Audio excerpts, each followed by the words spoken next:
আসসালামু আলাইকুম। সৌদি আরবের দাম্মামের গ্রামীণ জনপদ থেকে আপনাদের সবাইকে স্বাগত জানাচ্ছি।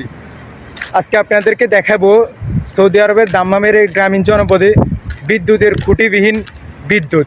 আমাদের বাংলাদেশে তো আমরা দেখি যে রাস্তার মধ্যখানে বিদ্যুতের খুঁটি রয়েছে, অর্থাৎ রাস্তার উপর দিয়েই বিদ্যুতের যে লাইনগুলো রয়েছে সেগুলো টানা হয়েছে, কিন্তু দাম্মামের এই গ্রামীণ জনপদে কোনো বিদ্যুতের খুঁটি নেই। আর যেগুলো দেখতে পাচ্ছেন এগুলো হচ্ছে সন্ধ্যার পরে যে লাইটগুলো জ্বলে থাকে, এসব লাইটগুলো এটি হচ্ছে বিদ্যুতের ট্রান্সফরমার, অথবা আমরা আমাদের বাংলাদেশে যে ট্রান্সমিটারগুলো রয়েছে সেগুলি হচ্ছে এগুলো রাস্তার মোড়ে মোড়ে এই ট্রান্সমিটারগুলো স্থাপন করা।